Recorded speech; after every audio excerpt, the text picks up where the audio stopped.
Good evening, one and all. We welcome you all to the International Conference on World Breastfeeding Week, Breastfeeding, Diet and Nutrition, Parenting, Education, Health, Well-being, Environment and Sustainable Development 2024, commemorating World Breastfeeding Day, World Breastfeeding Week, and World Breastfeeding Month 2024 as part of awareness and campaigns. On this occasion, we are organizing a week-long celebrations commemorating and celebrating World Breastfeeding Week. As part of this, we'll be discussing on various topics which are relevant to the health and well-being of both mother and child, and also the benefits of breastfeeding and various challenges and the need and importance to promote breastfeeding, and also how breastfeeding supports sustainable development and promotes sustainable development of not only mother and child, but also the entire planet, and how breastfeeding is reducing the impact of climate change and reducing the disasters, controlling the pollution, and various aspects. We'll also look into various stigma, taboos associated related to breastfeeding, and we'll also do some myth busting regarding breastfeeding and related topics. In this week-long sessions that will be taken up. We also have invited, though it was a very short notice, we invite presentations, scientific, technical, as well as sharing of observations. We know that motherhood experience is different to each of us. As a mother, everyone had unique experiences along with similarities and differences. And having the joy and experience of parenting and childbearing, it also gives wonderful opportunity for us to share our experiences through which others, all of us, can learn from it.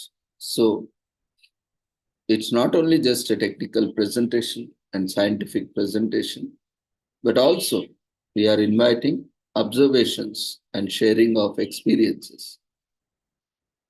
As a mother, how you have felt, what challenges you have faced, and what kind of support you have got in the process, and if there is still anything that is unresolved, or you would like to share, or you would like to seek information, you can share on this platform. Whenever we invite you to share your queries, suggestions, feedback. If you are a little bit hesitant to provide oral feedback, suggestions, you can always use chat box. And chat box is one-to-one, no need to worry that others will be looking at it. It will directly reach the host. So you need not worry, feel free to share whatever feedback you have, whatever suggestions you have, whatever queries you have, whatever questions you have related to this topic.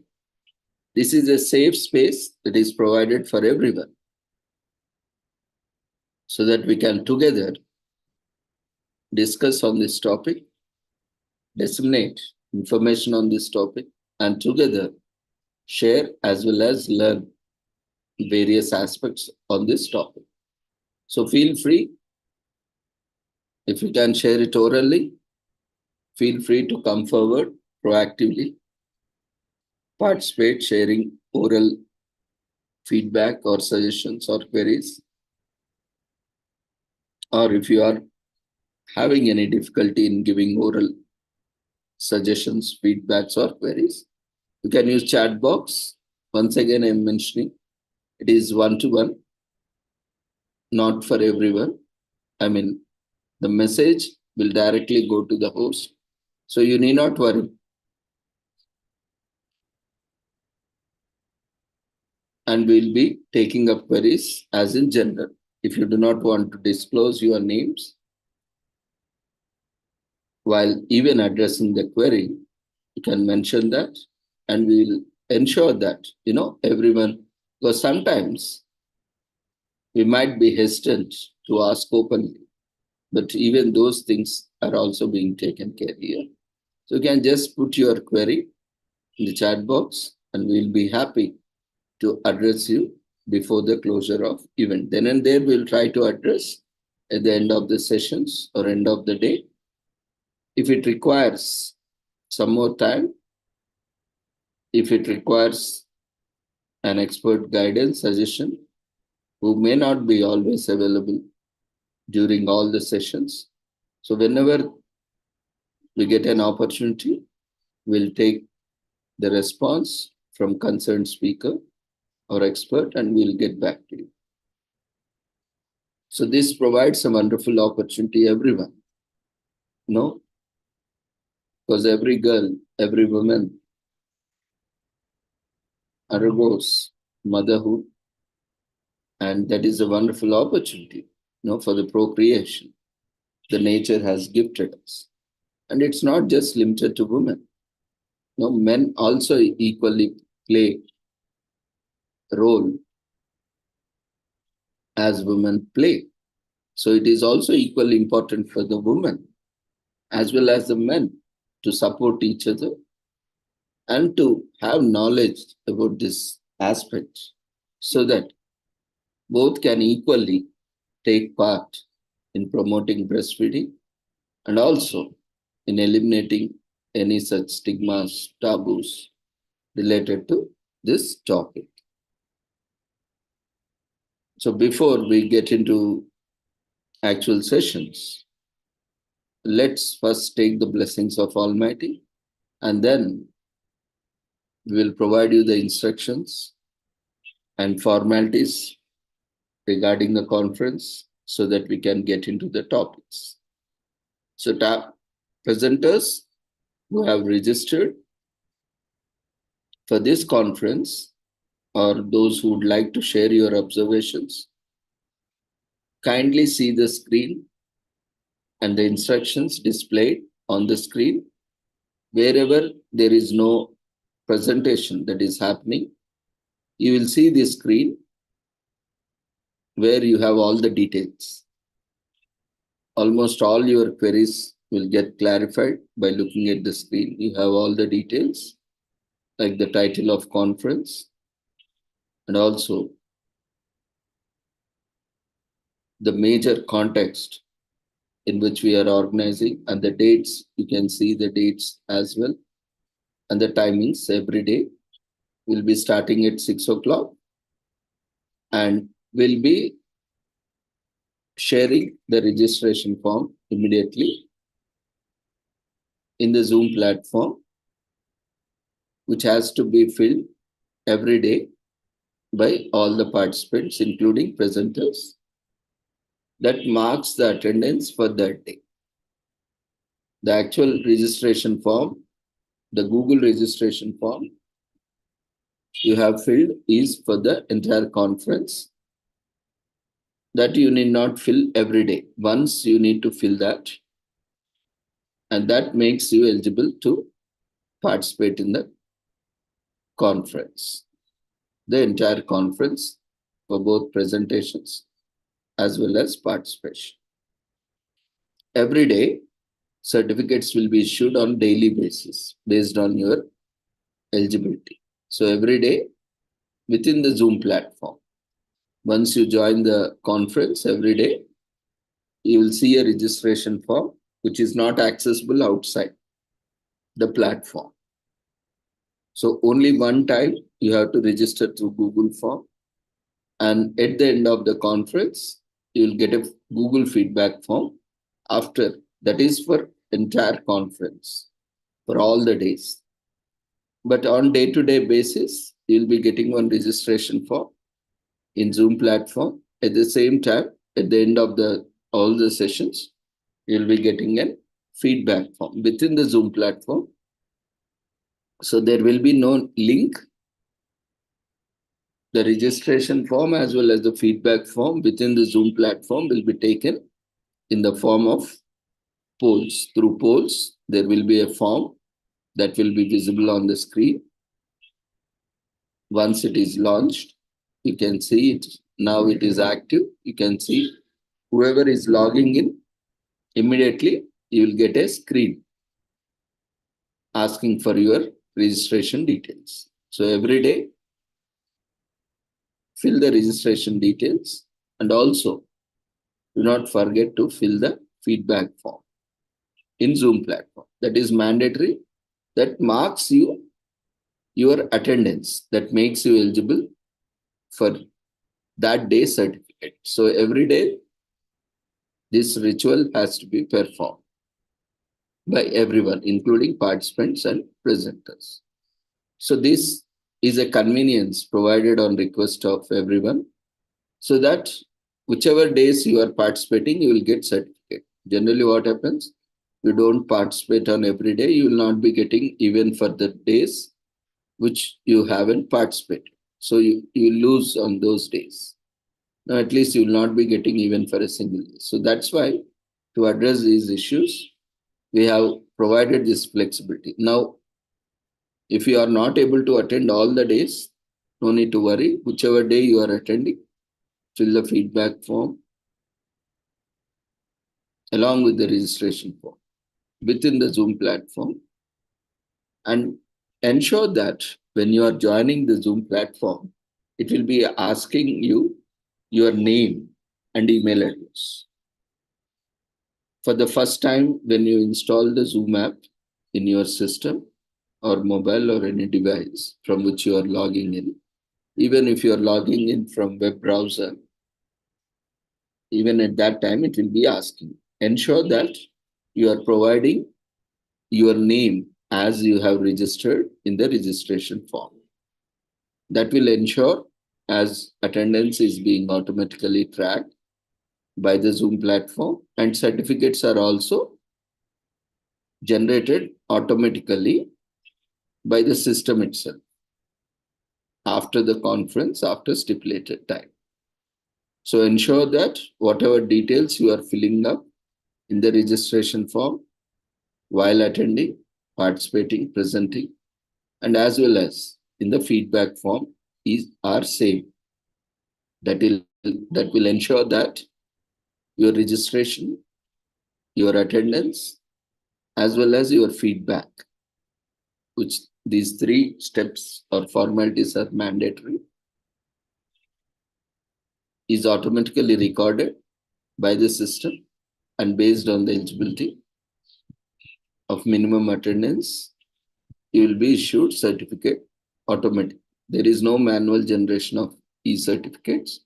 So we request everyone to strictly follow these instructions so that you will not face any difficulty. If you need any instructions in detail, or if you, at any point of time, if you would like to go through the instructions, there is a website link that is available. We have shared in the chat box, as well as it is available on social media platforms on our website. You can visit the website and get all the details from there. And for presenters, those who are making presentations, kindly go through the presentation guidelines before making presentation. because the eligibility and the guidelines for the presentation are mentioned there, and you need to follow those guidelines to be eligible for the certificate. So before making any presentations, kindly go through the presentation guidelines and read them, understand them, and accordingly you can make the presentations. For observations as well, this will be applicable, but as you will not have full-fledged presentation, you can still follow the steps. Most of them might be applicable. And the themes we are taking have a very broad as well as specific themes. Like the themes are related to breastfeeding and maternal health, child and women health, infant and child development, diet and nutrition, parenting, youth, especially, because generally the youth or young adulthood is the time where you have to be prepared for parenthood, motherhood, fatherhood, and all these things. So the necessary skill development is also required. Skill development doesn't always mean a professional skill development. It can also be life skills development, life skills education. So this will ensure that the parenthood goes smoothly. Not only that, the explosion of population we are seeing, we have reached, India is the most populated country in the world. It has surpassed China recently. So now there is a need to regulate the population because we have limited resources. Earth cannot provide unlimited resources. Even the land, water, air is also limited. When it is exploited beyond its capacity, what happens? It gets polluted. The resources, the quality and the quantity of resources will get depleted over a period of time. That will create issues. Like today we are seeing air is polluted, land, soil is polluted, water is polluted. Because of that, there are a lot of issues and challenges that are coming up. Now we can see climate change. Because of that, everyone is affected, especially the farmers, the agriculture sector, from where we get food. And without food, we cannot survive. And it is essential. Most of the agriculture depends on the climate and weather conditions. If they are not apt, then we'll face a lot of challenges and disasters like famine or flooding. Both can happen, droughts, that will affect the quality as well as the quantity of food and food grains available to the nation as well as to the entire world. So it is also important when we are talking about breastfeeding. It also addresses various aspects of health and nutrition, diet and nutrition to the child.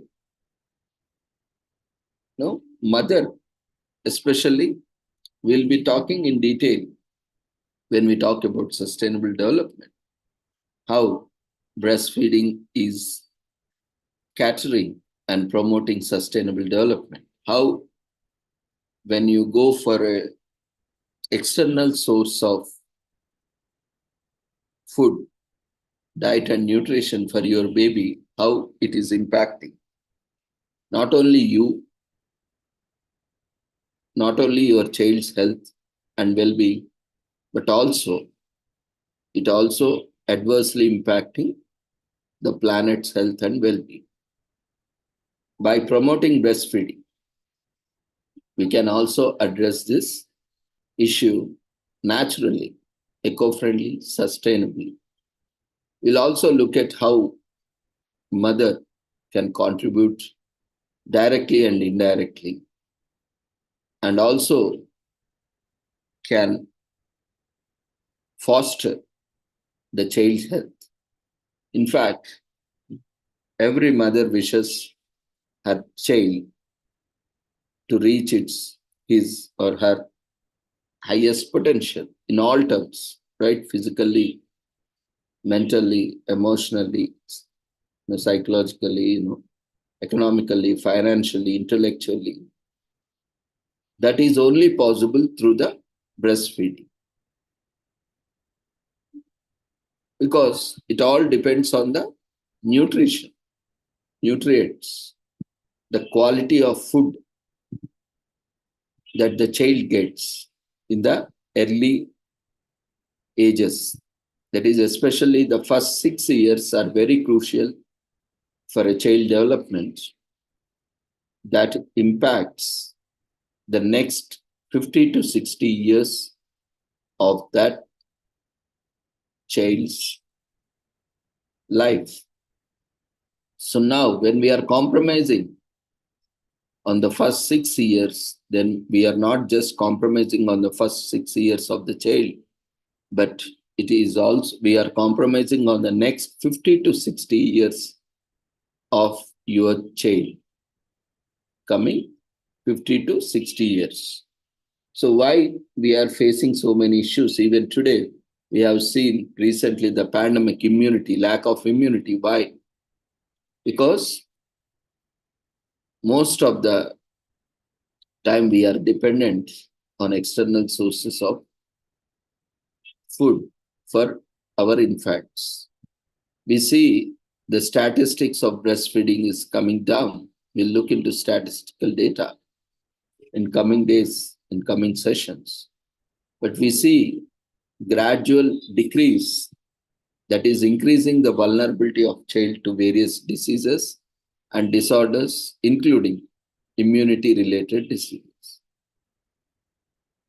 So when we are compromising on the child's health and well-being, it also becomes a health burden,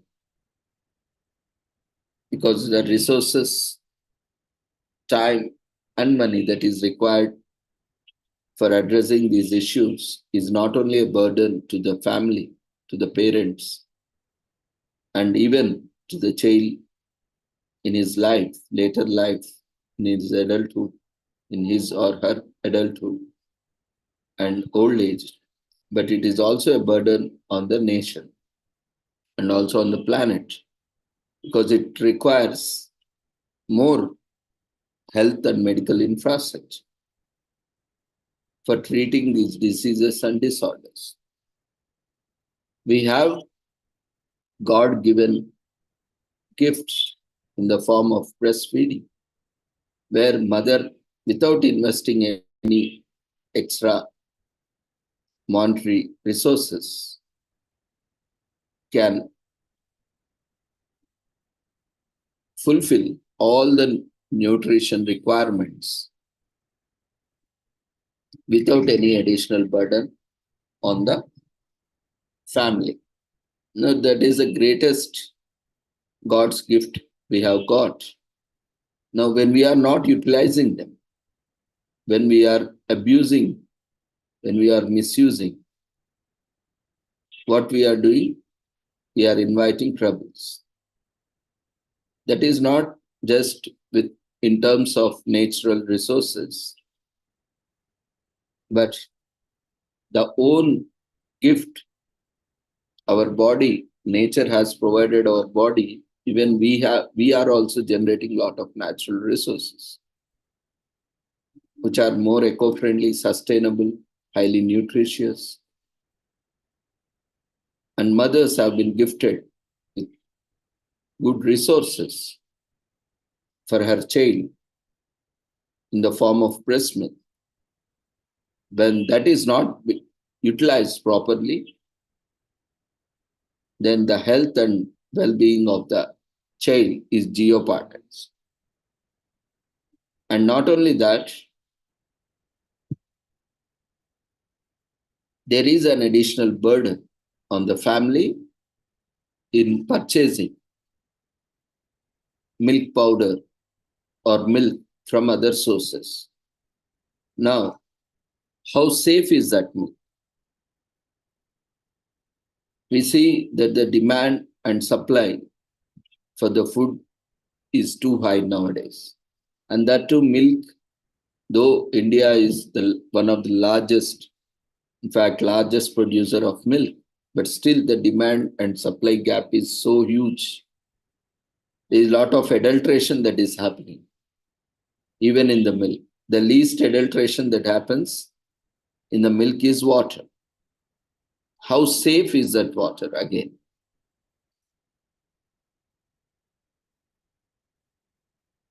Even adulteration can happen in the form of the least, what I'm saying is, even many other things are added to milk. But the least thing that everyone is doing is they are adding some water so that they can make it economically viable, or they can marginalize the profits. So even in that case also, when they are adulterating the milk with water, how safe is that water? The quality concerns of that water, because the baby is so vulnerable, infant is so vulnerable, because the baby, the child or the infant is still developing. So when we are providing a contaminated milk to the child for the first 6 months, which is the only source for the baby, then we are inviting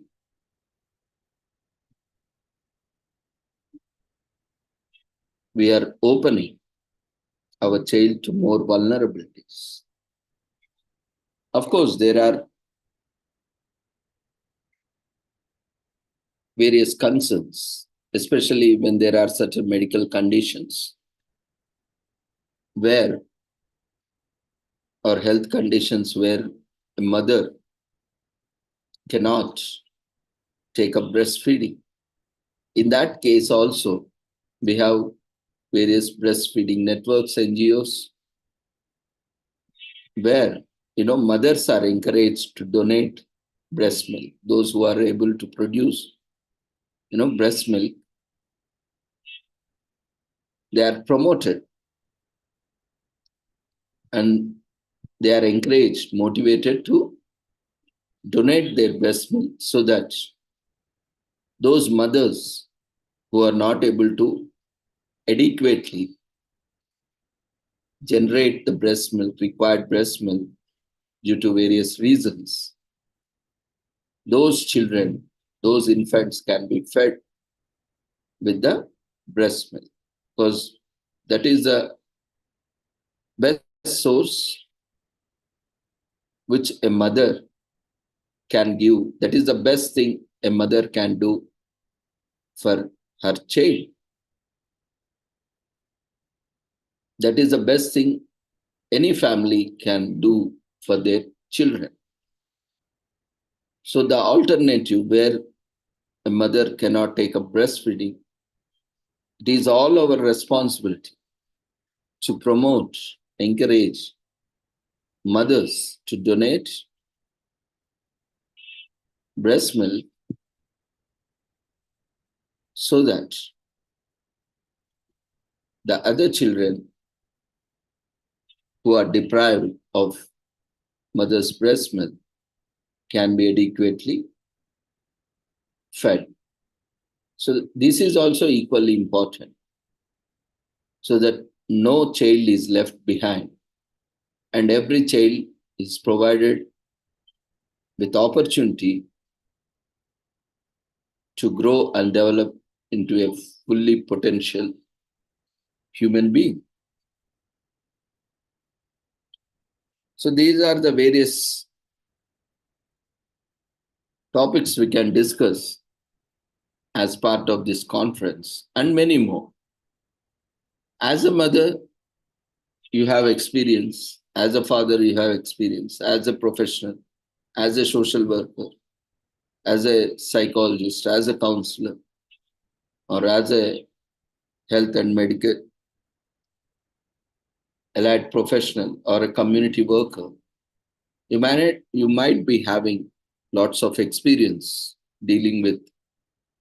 You can also share your experiences, observations on this platform in this week-long commemorations and celebrations, where everyone together can share and also learn from each other's experiences, presentations, observations.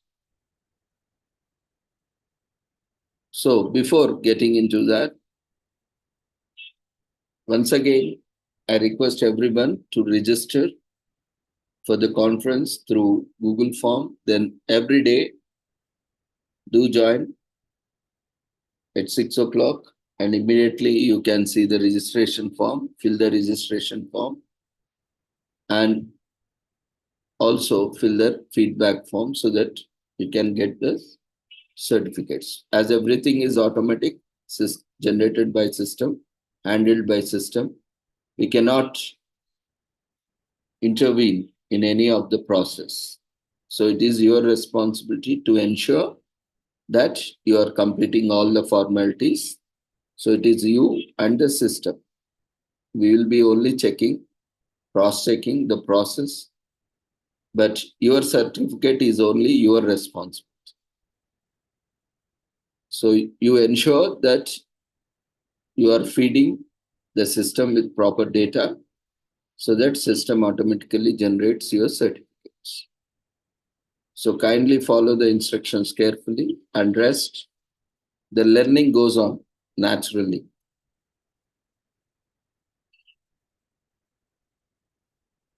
So certificate is just a token of gratitude and appreciation, but learning is beyond that. But still, we have opportunity for both learning as well as certificate. So both provisions are there. As per your requirements, you can take them. Now let's, before proceed into technical sessions, we will take the blessings of Almighty. In the meanwhile, those who are waiting for their presentations, you can share the details in the format shown in the screen so that you inform the organizers that you are available and you are ready for your presentations. It is mandatory because many people will be filling up the feedback form but will not be joining. So now it is also your responsibility to ensure that you're joining and you are sharing the details to the host so that host can invite you for your presentations or sharing of observations. Strictly ensure that you are following the format so that it is easy for the documentation as well as for the verification, just in case something goes wrong. We can verify the details also later. So let's take the blessings of Almighty and start today's proceedings.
कुरुत्वं कल्याणम् आरोग्यं धनसम्पदः शुभं कुरुत्वं कल्याणम् आरोग्यं धनसम्पदः शत्रुबुद्धिविनाशाय दीपज्योतिर्नमोऽस्तुते दीपज्योतिर्नमोऽस्तुते शुभं कुरुत्वं कल्याणम् आरोग्यं धनसम्पदः शुभं कुरुत्वं कल्याणम् आरोग्यं धनसम्पदः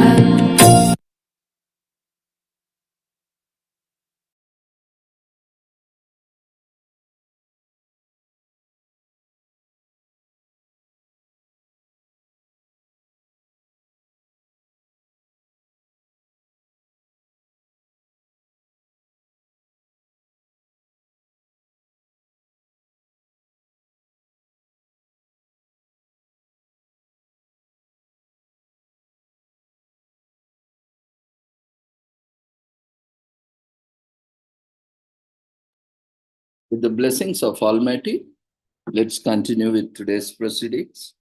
So we'll be doing commemorations every day. We'll start with commemorations and celebrations, as every day on this platform, we take up various commemorations and celebrations of international days, decades, years, weeks, months, days, every day. So that routine will even continue in various conferences, seminars, as part of the regular series. So every day, immediately after seeking the blessings of Almighty, we'll continue with commemorations, and then we'll move on to presentations. So depending on the availability of the presenters, if presenters are available, so we'll first give preference to the presenters, presentations, and mere your presence will not make you eligible for the presentation. You have to inform also your presence, that you are available in the proper format in the chat box. You can see the screen. The screen will be there for most of the time, unless we have some content to share. So the screen will be there. Those presenters or speakers or those who are willing to share their observations, experiences, can share your details in the chat box so that we can invite you. And if you have any queries, whenever we open the session for Q&A, you can share your queries orally. Otherwise, you can keep sharing in chat. We'll address it as and when the time permits. So for the convenience of everyone and not to interrupt the flow of sessions, all the mics are muted and all the videos have been switched off. So you can switch on your video and audio when we ask you to do so. And the presenters, once you have been invited for presentation, you are not requested to close or open any forms that is there, like registration form, which you all can see. Now you cannot do anything except filling up details and submit. So when you are given co-host permissions for presentation, you will be getting another option to end and relaunch. So you are not permitted to do any such activity. You just need to minimize. If you get any such option, if you close it, you will be banned for the entire event, because you will deprive others the opportunity to fill the registration form. So kindly keep that in mind. So those who are joining late or whenever they are joining, once it is closed, we cannot relaunch. When we relaunch, the entire data will be lost. So again, everyone has to refill the form. So that's why keep that in mind and don't linger around any settings. Only you are permitted to switch on your audio and switch on your video and share your presentation.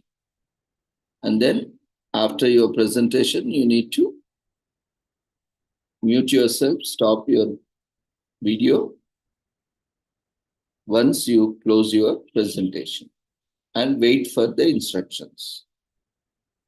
So once you got your feedback, you can mute yourself and the co-host permissions will be revoked back so that other presenter can be given the permissions. So only when you are permitted, you will be able to unmute yourself. You will be able to start your video and I'll start the presentation.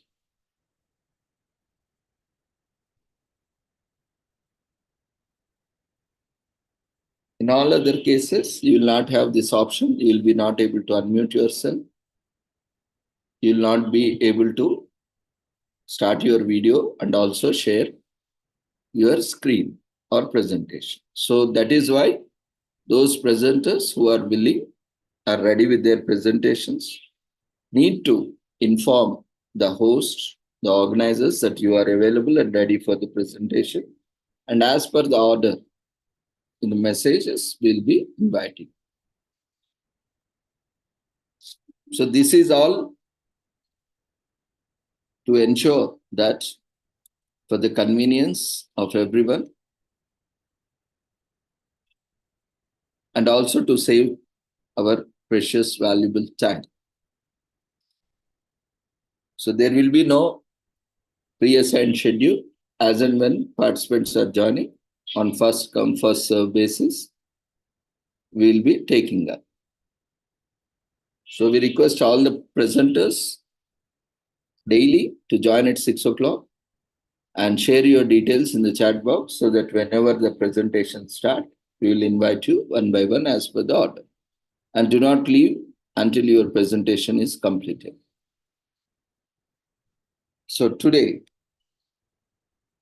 we are commemorating World Breastfeeding Day, and this entire week is commemorated as World Breastfeeding Week, and this entire month is commemorated by as World Breastfeeding Month by World Health Organization, which is supported by World Health Organization, UNICEF, and many ministries of health and civil society partners. World Breastfeeding Week is held in the first week of August every year. And apart from that, there are various organizations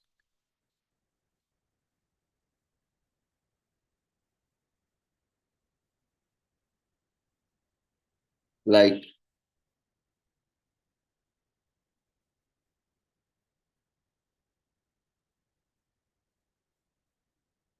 World Alliance for Breastfeeding Action, WABA in short,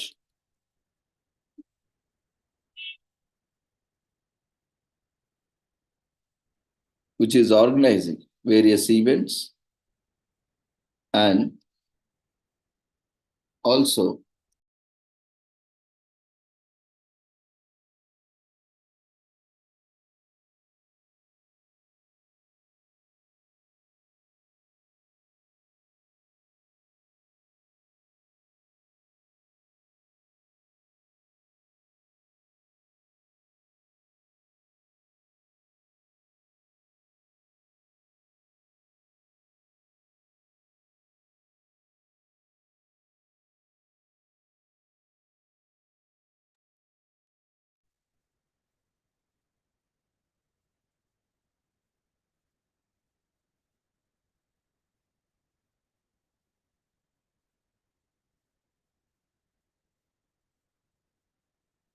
other breastfeeding networks like IPFAN. which are working internationally. So, breastfeeding is one of the most effective ways to ensure child health and survival. And yet, currently, fewer half of the infants under 6 months old are exclusively breastfed. So, that is the reason we are commemorating and we are organizing across the world. Many organizations, NGOs are celebrating and commemorating and organizing various events to promote breastfeeding. Because the breastfeeding rate, as I have already mentioned, is declining year by year. That is jeopardizing, that is affecting the child's health and nutrition as well as well-being. In 2018, a World Health Assembly resolution endorsed World Breastfeeding Week as an important health promotion strategy with a different theme each year.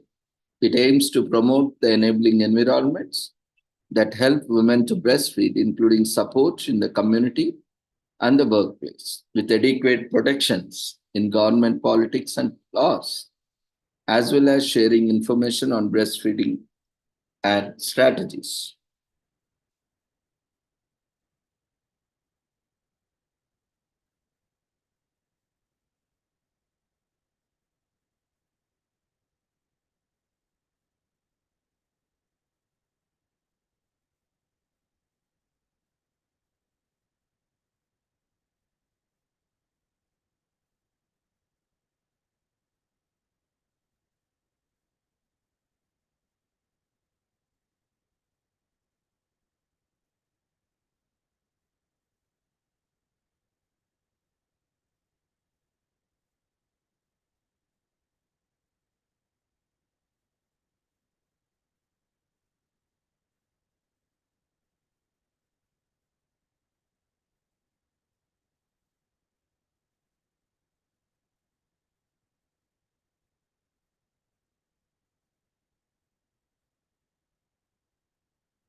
Breastfeeding is essential for child survival and health, and breast milk is a safe, natural, nutritious, and sustainable food for babies.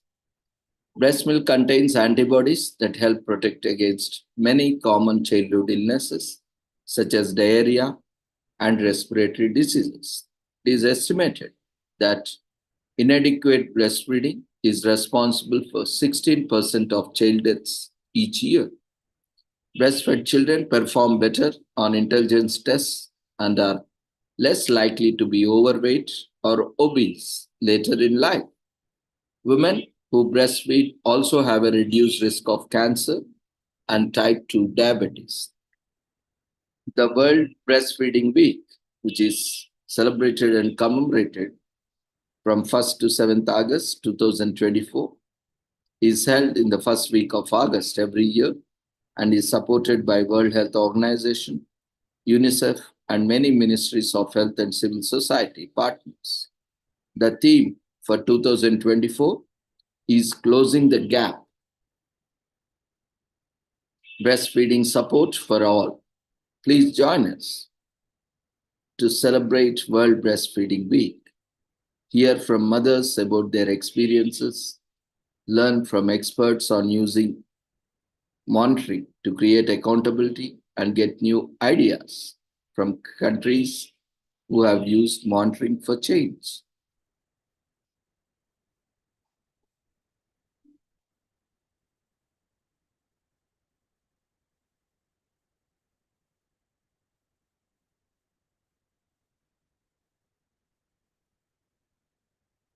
And as I mentioned, along with different partners, even the Global Breastfeeding Collective is also a partnership of more than 20 prominent international agencies, including the World Health Organization and UNICEF,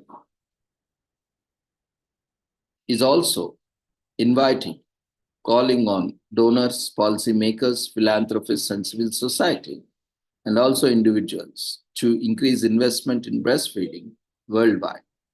so that we can create awareness to promote breastfeeding.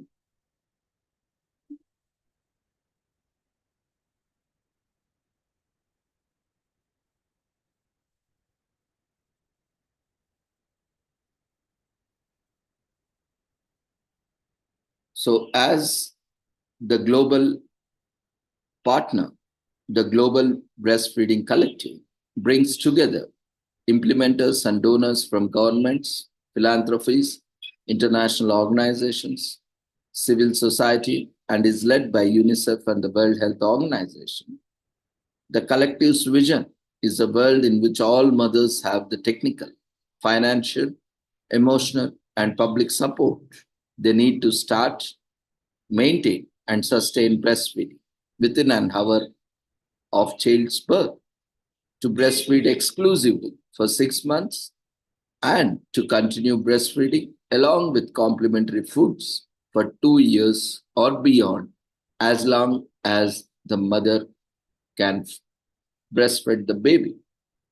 The initiative's mission is to rally political, legal, financial, and public support so rates of breastfeeding can increase, which will benefit mothers, children, as well as society. Now, the collective calls for an action upon the implementers and donors and individuals from governments, philanthropies, international organizations, civil societies, and everyone to increase funding to raise breastfeeding rates from birth through 2 years, fully implement the International Code of Marketing of Breast Milk Substitutes and relevant World Health Assembly resolutions through strong legal measures that are enforced and independently monitored by organizations free from conflicts of interest. Enact paid family leave and workplace breastfeeding policies, building on International Labor Organization's maternity protection guidelines as a minimum requirement, including provisions for the informal sector. Implement the steps to successful breastfeeding in maternity facilities, including providing breast milk for the sick and vulnerable newborns. Improve access to skilled breastfeeding counseling as part of comprehensive breastfeeding policies and programs in health facilities, strengthening links between health facilities and communities, and encourage community networks that protect, promote, and support breastfeeding. Strengthen monitoring systems that track the progress of policies, programs, and funding towards achieving both national and global breastfeeding targets.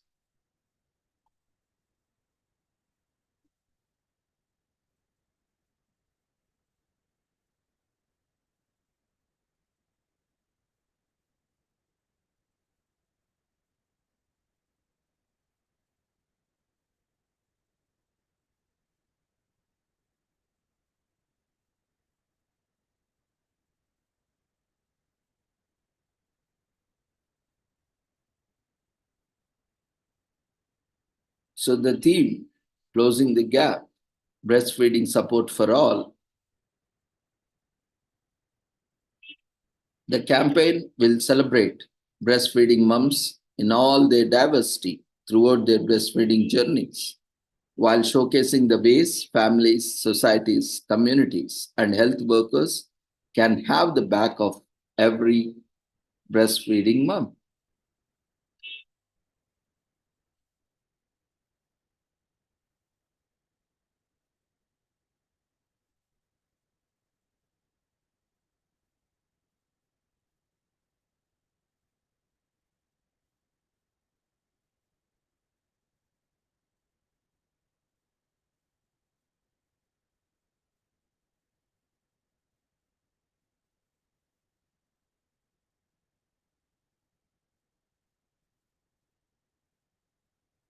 So let's get into details. What is breastfeeding? Breastfeeding is one of the most effective ways to ensure the child health and survival.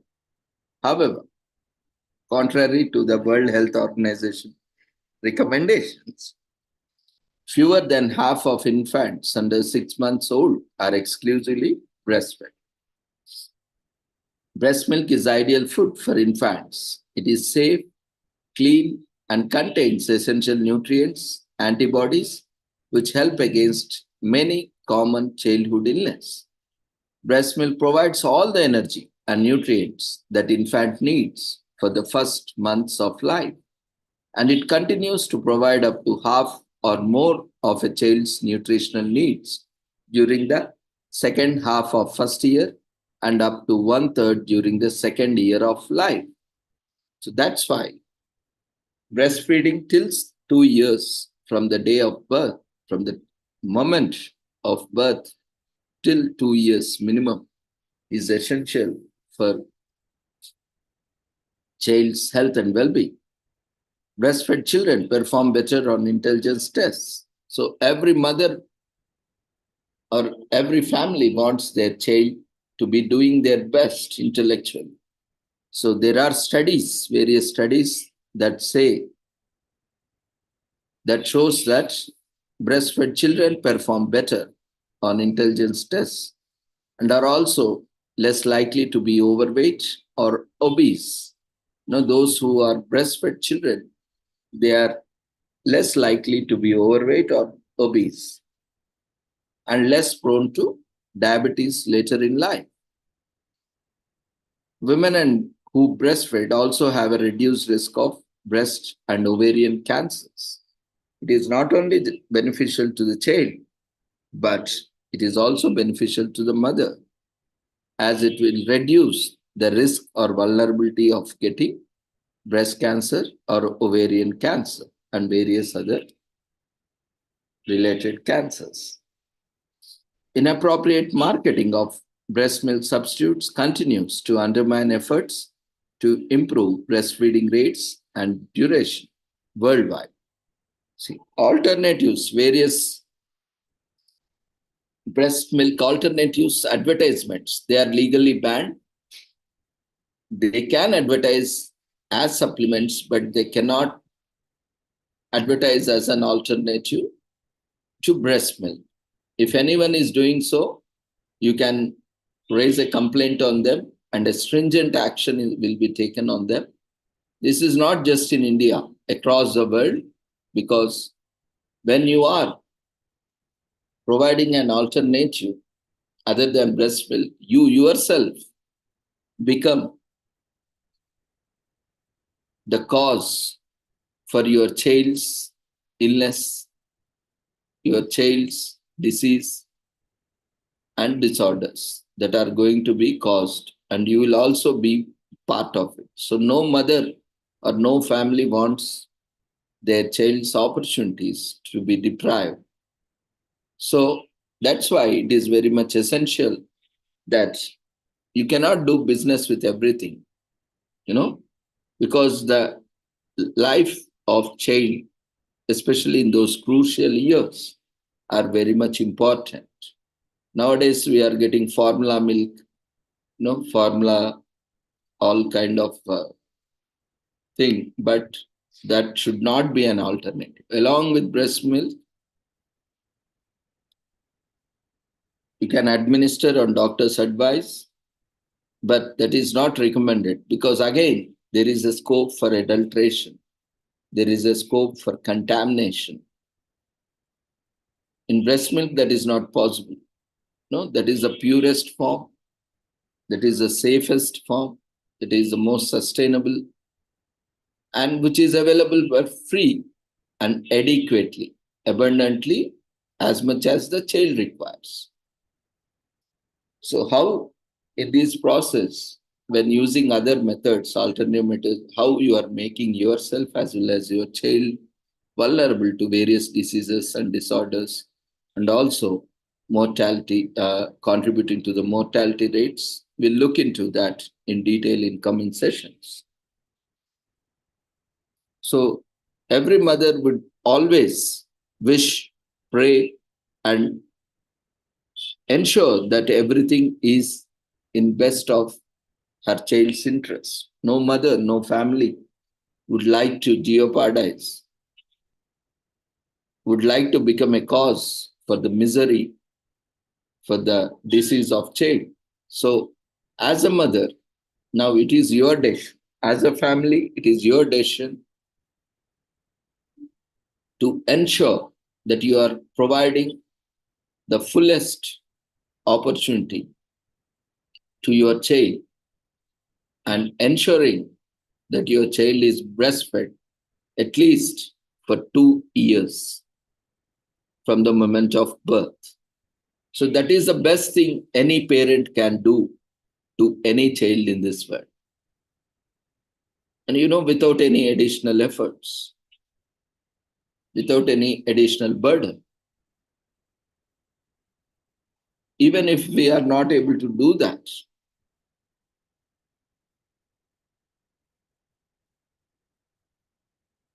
in direct way, there are other ways we can do it indirectly by collecting the breast milk and storing it and giving it to the child. If you are a working mother, or if there is no provision for breastfeeding child at workplaces, or if it is not safe to feed your child at workplace, even we will look into those laws, rules and regulations, and it is also moral and ethical obligation, societal obligation to provide adequate spaces for the mothers to nurse, to breastfeed their children. We'll also look into those aspects. But as a mother, as a family, or as a father, you want the best for your child. So don't by not breastfeeding, you are going against that. You are going against your health and well-being of your child, which no mother, I think, in this world will wish for that or go for that. But unfortunately, that is happening. That's why even mothers and children's health is put at risk, because we are putting other things as priority even before our own health and well-being, even before our child's health and well-being. That is why we are putting our own health and well-being at risk by not practicing breastfeeding and by not promoting breastfeeding. This is not just a vague statement, but this is on based of evidence, on based of empirical evidence and also research. We'll get into those statistics very soon in these upcoming sessions. And not only that, as I have mentioned, it is also equally important that inappropriate marketing of breast milk substitutes continues to undermine efforts to improve breastfeeding rates and duration worldwide, as they make you feel, they make you think that they are far better, superior than your breast milk. That will not only affect the breastfeeding promotion, but it will also affect you as well as your child, because they will make you feel that that product is more superior, better quality, which is not actually. And in that way, you yourself will harm your child in the short term as well as in the long term by depriving your child the breast milk and by using alternative breast milk substitutes. That's why it is also very important to keep a check, surveillance on this inappropriate marketing of breast milk substitutes. And there is also a legal provisions. No one can market their products as breast milk substitute. They will be always should be promoted as supplements. And that too, people use innovative ways to make that breastfeeding is not good, or their products are much better than breast milk. So we have to be very cautious, every one of us, regarding such advertisements, such products, and such manufacturers. We are not against them, but our health, our child health has more priority than their business.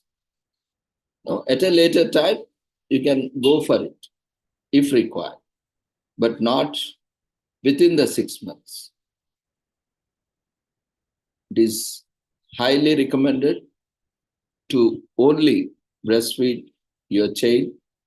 And if you are at any point of time or due to any reason you are not able to breastfeed, then you need to approach the breastfeeding networks or any other mothers in your community so that they can donate and you can feed your baby. So, at any case, in whatever case, we have to ensure that our children are breastfed, at least not by the own mother, but at least in the rare cases, by the mothers, fostered mothers, where we can get some donated breast milk. But in any case, we have to ensure that the child is getting the breast milk. So that should be our top priority.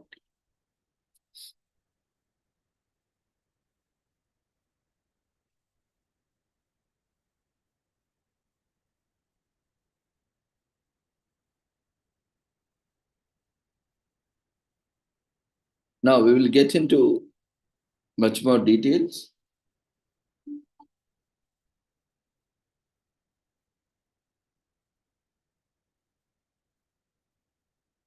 Now what we have to do, what are the recommendations, as we have already informed you. World Health Organization and UNICEF recommends that children initiate breastfeeding within the first hour of birth and be exclusively, as the child demands, breastfed for the first 6 months of life. Because every child has its own requirements. So there is no hard and fast rule. As the child requires, as the child demands, the child should be breastfed for the first 6 months of their life. Meaning no other foods or liquids, even water is also not recommended. So meaning no other foods or liquids are provided, including water. So that's why we are stressing even water, because when you are purchasing something outside, the least adulteration or the least adulterated element can be water. And even that water can be contaminated, polluted, or might be having a lot of this virus, bacteria, or any other disease causing germs. So that can create an issue.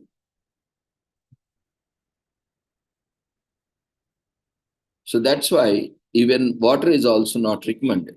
So in that case, how you can substitute your breast milk with any other product? That means you are directly putting yourself and your child risk, health and well-being to risk. So from the age of 6 months, children should begin eating safe and adequate complementary foods. So that is the time where we have tradition of Annaprasana, where introducing the child to semi-solid food, healthy, nutritious, semi-solid food. As a substitute, the breast milk or breastfeeding should continue till 2 years. Along with that, the semi-solid food or the supplements or complementary food should be administered. So slowly, the portion of complementary foods will start increasing, and slowly the breastfeeding will gradually decrease. So that's how the routine, the diet of the child should be till 2 years. Even after 2 years also, you can continue breastfeeding as long as you can. There is no harm. In fact, there is always a better, nutrition along with other things. But due to various reasons, which is not practical because, especially due to various reasons like employment or next child, immediate next child, they are preparing for the next child. So that gap is not always possible because within 1 year, 2 years, or 3 years, there is again one more child in the family, and that child is born, and they have to take care of that child. So that's why sometimes that is not possible. But nowadays, due to a lot of media, misinformation, disinformation about various aspects, like beauty and various other aspects, even breastfeeding is discouraged, demotivated, but that is not true. But anything, there is nothing more important than your own health and your own child's health, right? And definitely there is a compromise, little bit of adjustment, adaptation that happens. You cannot get everything at every moment of time. A little adjustment is required. And that is also worth of what you are doing, and in the better interest of your child as well as your health. So, World Health Organization actively promotes breastfeeding as the best source of nourishment for infants and young children, and is working to increase the rate of exclusive breastfeeding for the first 6 months up to at least 50% by 2025. See, we are somewhere around 30 to 35%. That is, among 10 children, only 3 to 4 children are being breastfed. That's why many children nowadays are facing a lot of issues. Not only children, even adults are vulnerable to various diseases and disorders, and their immunity is compromised because, their opportunity, they are not getting adequate breast milk for adequate duration. That makes them vulnerable for diseases and disorders in their later life.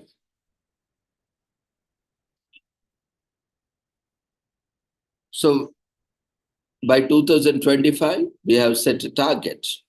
At least we will increase that rate to 50%. That is at least 5 out of 10 are breastfed. But we ourselves, unfortunately, we human beings, are destroying our own health and well-being. Not only health and well-being, but also our own planet. We are destroying nature. We are destroying environment. We are destroying planets. And not only that, by not breastfeeding, we are destroying ourselves and also our own children. Now, how far we are smart enough, how far we are intelligent, no species will destroy themselves. Right? We are the only human species. We are the only species on the planet who destroy not only ourselves, but also the planet. And that is being proved time and again. And we have seen in the past 300 years, which we are very proud of our modern science and technology, we have created so much destruction in the last 3 centuries. Our planet has thrived and survived since billions and millions of years. But with this modern science and technology, within 3 centuries, within 300 years, we have destroyed the planet like anything. And in the next 1 century, by 2100, even there are reports, there are predictions that human beings also become extinct. If we don't act, that is going to happen, and that is going to be a reality soon. We have seen many species are becoming endangered, extinct, have also become extinct. Now, we are not far from that. Because of our practices, there is no clean water to drink, there is no clean air to breathe, there is no clean soil or land from where we are getting our food. Everything is contaminated because of our greed. Not need, but greed. Though not as an individual, but as a collective.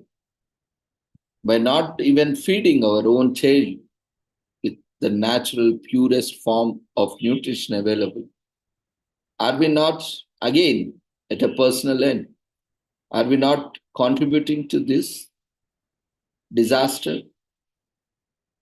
So we need to think over it. And we'll also discuss.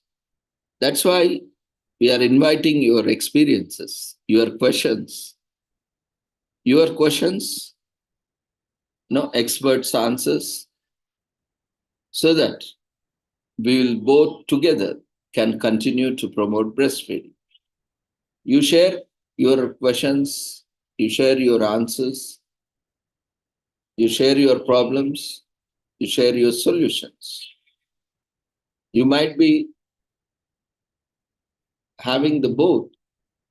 See, where there is a problem, there is also a solution within the problem. If you understand the problem, then it is very easy to solve the problem. But only thing is the approach, the mindset, how we deal the problem, that is most important. We should not get entangled with the problem, but we should try to address it in an appropriate way.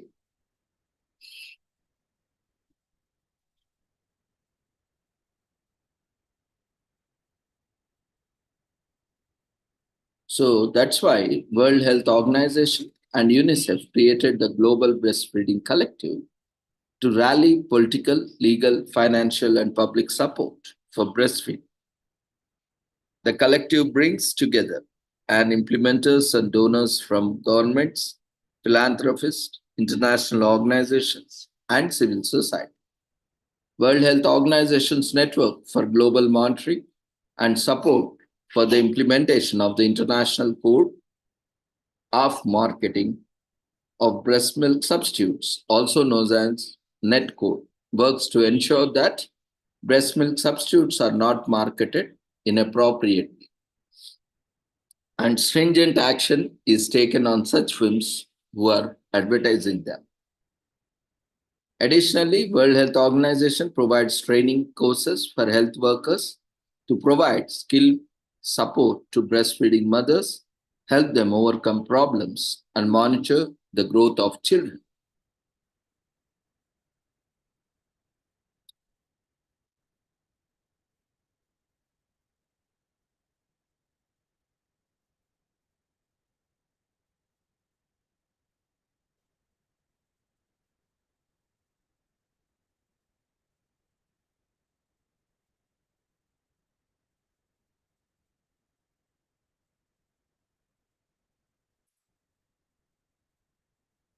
So every infant and child has a right, as we have fundamental rights.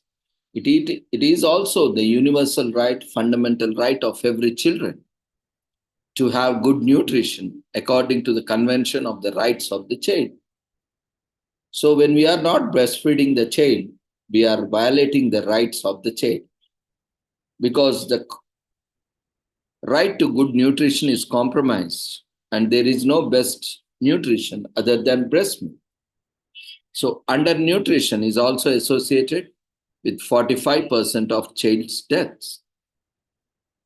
And globally, in 2022, 149 million children under 5 were estimated to be stunted, that is, too short for their age, and 45 million were estimated to be wasted, that is, too thin for height, for their height, and 37 million were overweight or obese.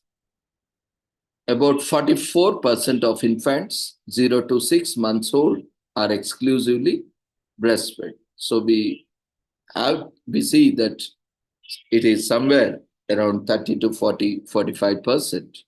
And still, unless and until we reach 100%, will not be able to totally address the child health and well-being. And few children receive nutritionally adequate and safe complementary foods. In many countries, less than a fourth of infants 6 to 23 months of age meet the criteria of dietary diversity and feeding frequency that are appropriate for their age. Over 8,20,000 children lives could be saved every year among children under 5 years if all children of 0 to 23 months were optimally breastfed. See, we are losing 8,20,000 children every year.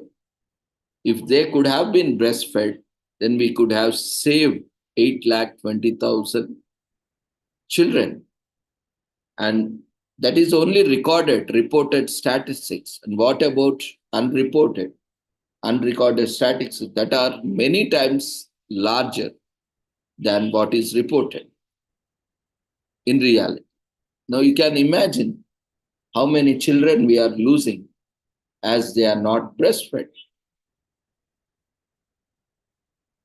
And improving child development and reducing health costs through breastfeeding results in economic gains for individual families as well as at the national level. As we have already mentioned, to buy Formula One, these breast milk substitutes, you need to buy milk powder, or even water, and you need to heat them. You have to prepare them in a safe, healthy environment. For that, you need to have a place where it is safe and hygiene is maintained. This is all a burden on the family, right? Additional monetary resources are required, which could be just prevented very easily, by simply breastfeeding. So this will also save the money, time, and resources of using breast milk alternatives, which is not at all recommended and not safe also, and will not provide adequate nutrition. So undernutrition is estimated to be associated with 2.7 million child deaths annually, or 45% of all child deaths. Infant and young child feeding is also a key area to improve child survival and promote healthy growth and development. The first 2 years of a child's life are particularly important, as optimal nutrition during the period's lower morbidity and mortality reduces the risk of chronic disease and fosters better development overall. Optimal breastfeeding is so critical that it could save the lives of 8,20,000 children under the age of 5 years every year. See, some simple act, a simple decision of breastfeeding could have saved more than 8.2 lakh children. Imagine how many more children can be saved every year, only with a simple decision and a simple practice of breastfeeding. Because of not breastfeeding, we are losing how many children? Around 10 lakhs, which are reported and unreported. Many more lakh children are losing. And that too, such a very good practice. We are all blessed with that breast milk in our families, and our child is being deprived, and we are losing our precious children. So, optimal breastfeeding is so critical.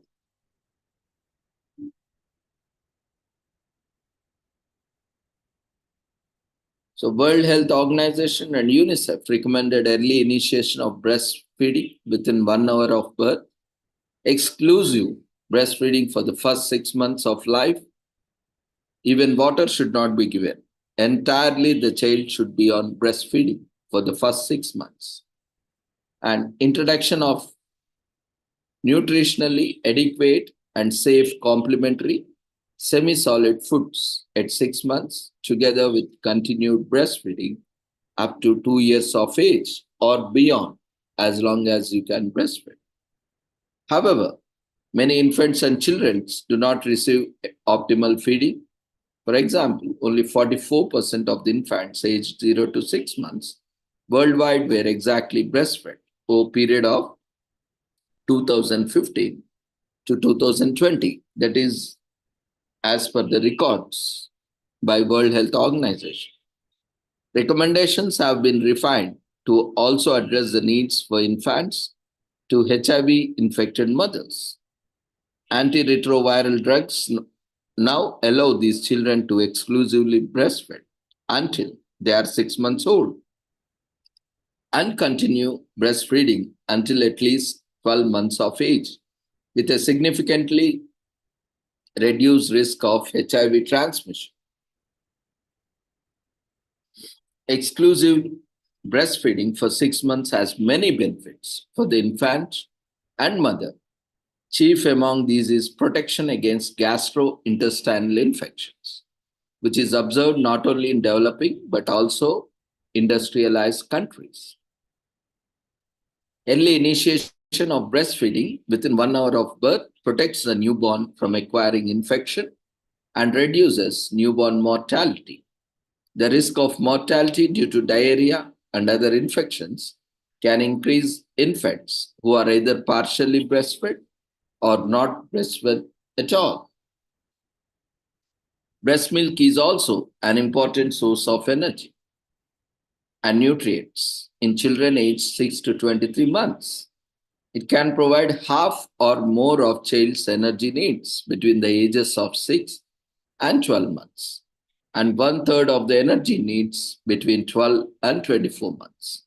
Breast milk is also a critical source of energy and nutrients during illness and reduces mortality among children who are malnourished. Children and adolescents who are breastfed as babies are less likely to be overweight or obese. Additionally, they perform better on various tests, including intellectual tests and various other academic tests, and also have higher school attendance because of less illness, disease. Breastfeeding is also associated with higher income in adult life. Improving child's development and reducing health costs result in economic gains for individual families as well as at the national level. As we see, instead of investing on supplements and again using those supplements are not adequately meeting the nutrients and getting diseases, disorders, you have to invest a lot on health and medical issues. That money is saved. So you are also gaining in terms of economic wealth. So by breastfeeding, you are not only gaining health and well-being, but also gaining wealth. Your hard-earned money is saved and you can save them. And not only that, the country also has to invest on doctors, professionals, medical and health professionals, and infrastructure like constructing hospitals, medicines, all those that goes into this entire delivery, service delivery, and human resource development. All these will go into vain because so much, if you take care of your child by breastfeeding, this all could be avoided. And these resources can be utilized for some other purposes in productive ways. So, longer duration of breast milk or breastfeeding also contributes to the health and well being of mothers as well as child. It reduces the risk of ovarian and breast cancer and also helps space pregnancies. With exclusive breastfeeding of babies under 6 months has a hormonal effect which induces a lack of menstruation. So there are also various benefits of breastfeeding so that you can maintain the gap.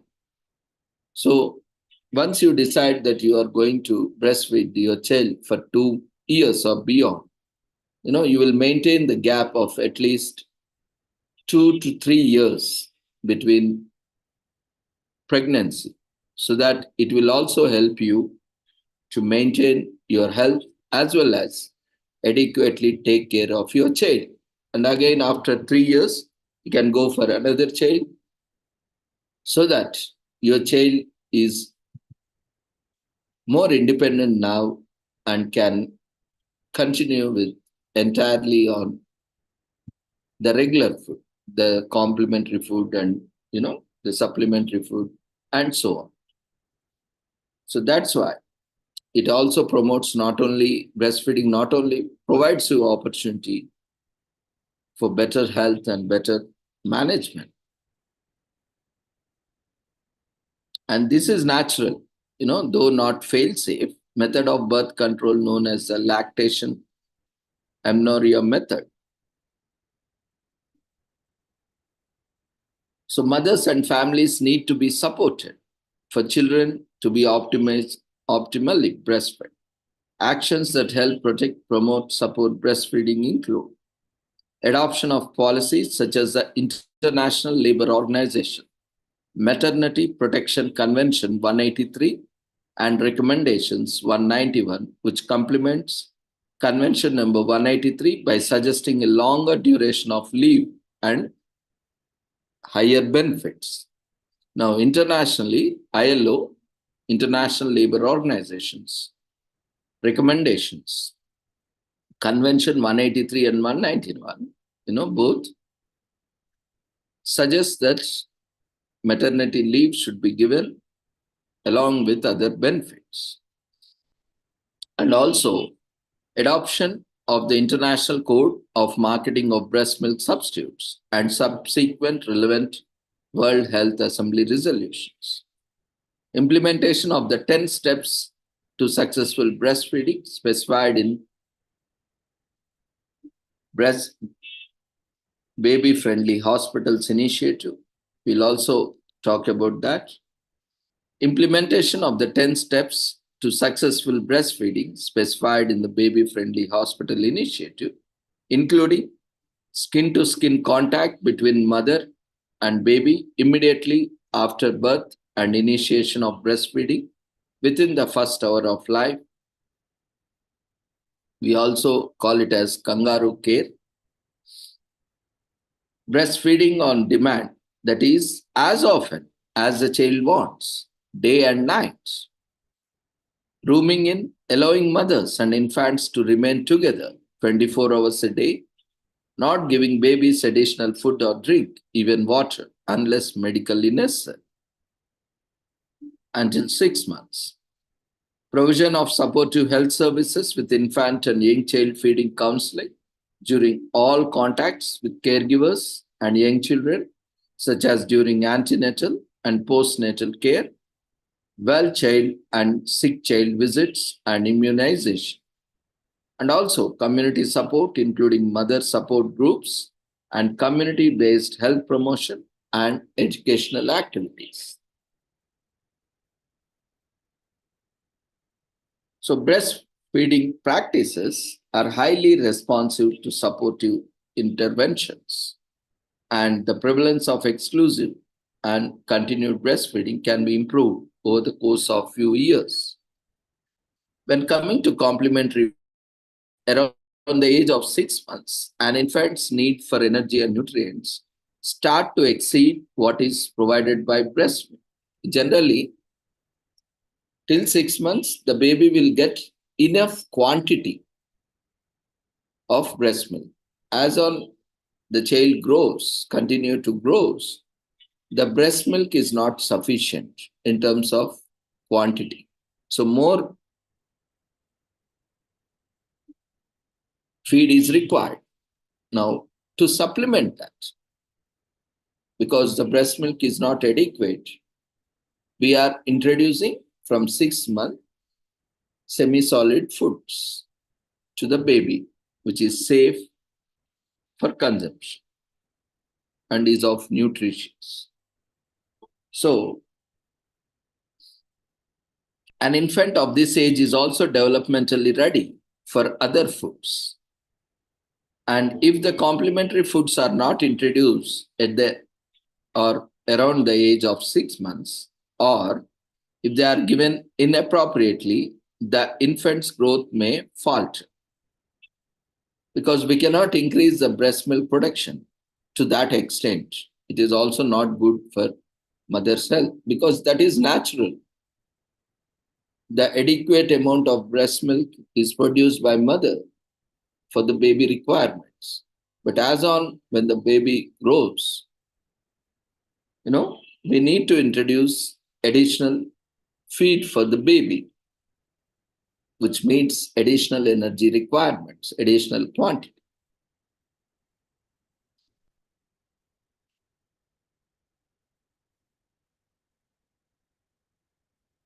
So guiding principles for appropriate complementary feeding have been mentioned.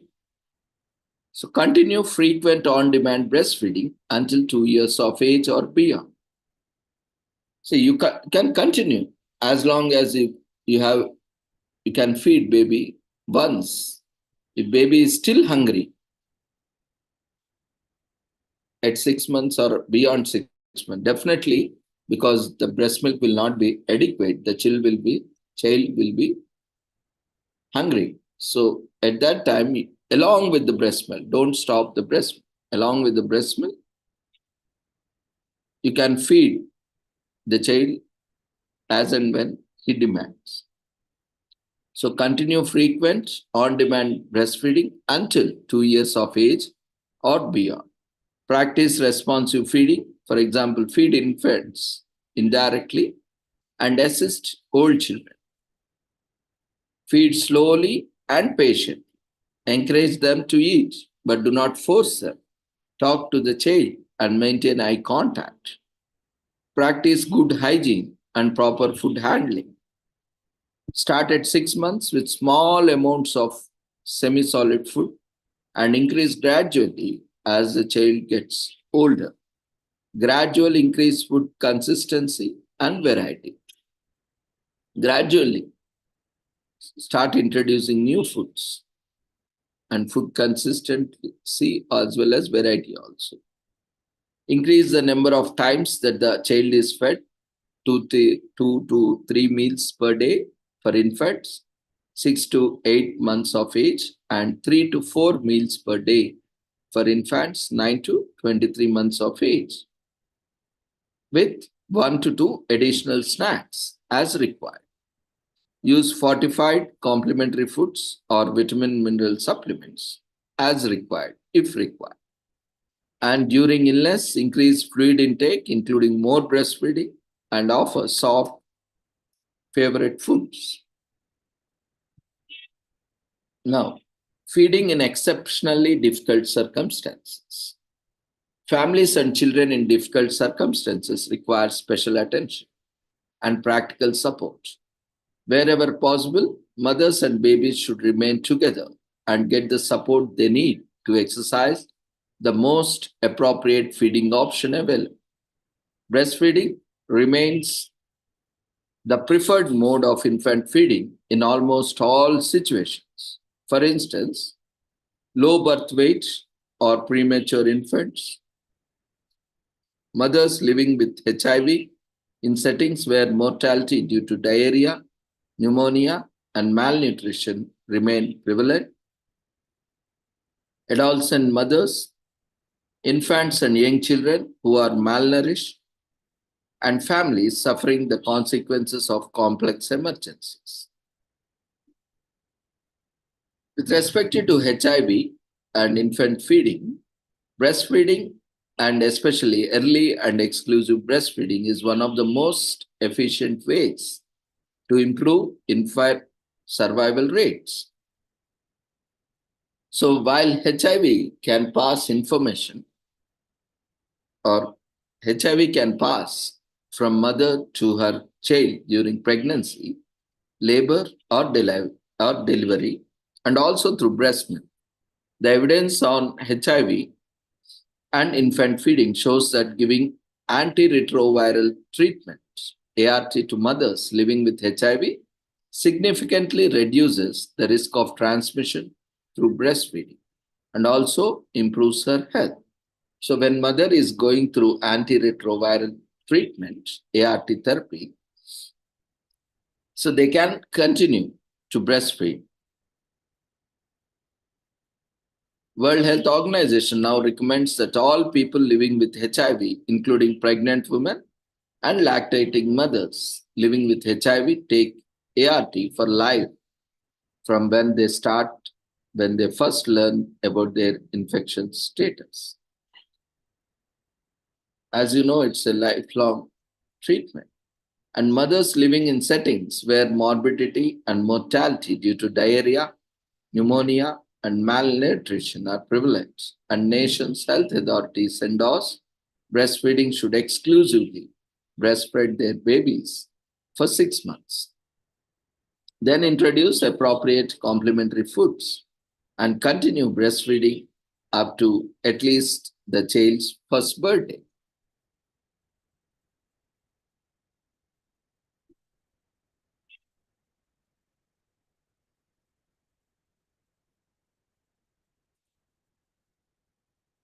So 10 steps which we were talking about for successful breastfeeding. Hospitals, policies especially. A hospital supports mothers to breastfeed by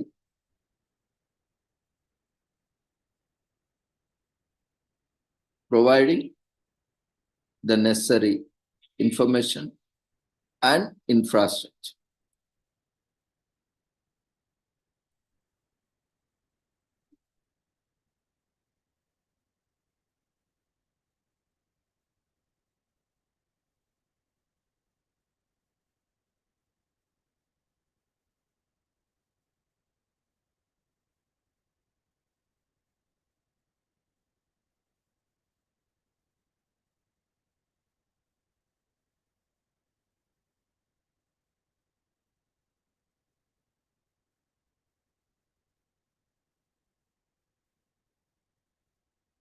So, how hospital can promote?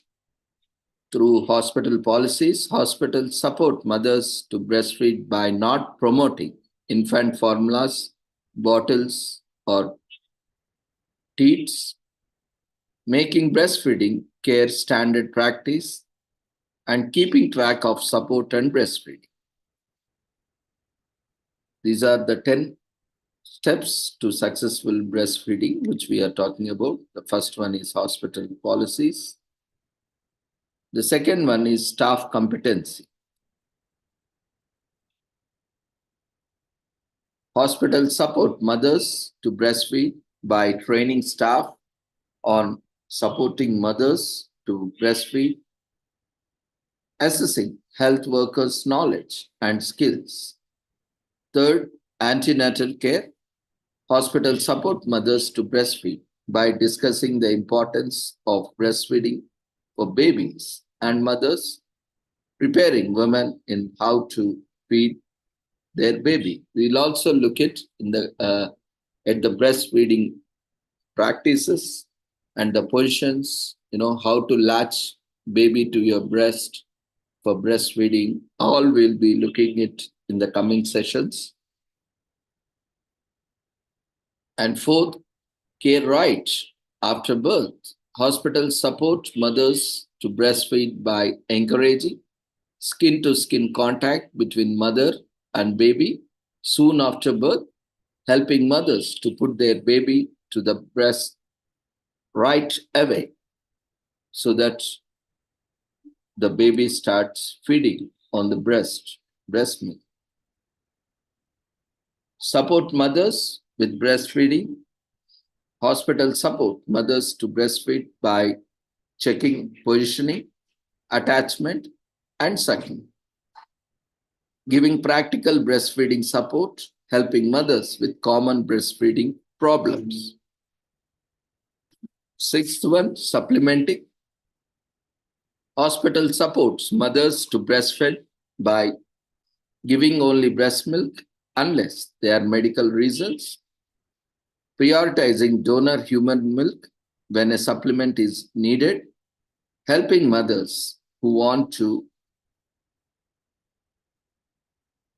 formula feed to do so safely. Seventh, rooming in. Hospitals support mothers to breastfeed by letting mothers and babies stay together day and night, making sure that mothers of sick babies can stay near their baby. Eighth, responsive feeding. Hospitals support mothers to breastfeed by helping mothers know when their baby is hungry and not limiting breastfeeding times. 9. Bottles, teats, and pacifiers. Hospitals support mothers to breastfeed by counseling mothers on the use and risks of feeding bottles, teats, and pacifiers. 10th, the last successful step is hospitals support mothers to breastfeed by referring mothers to community resources for breastfeeding support, working with communities to improve breastfeeding support services. These are the World Health Organization and UNICEF recommendations.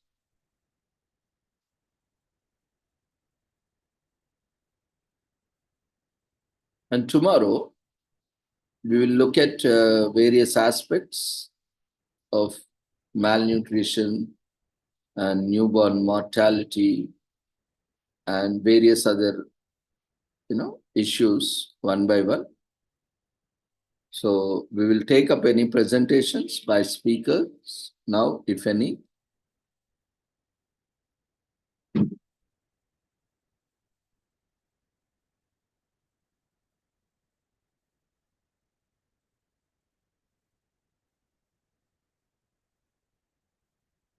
So we have one presentation. Then we'll, any others who would like to, make presentations?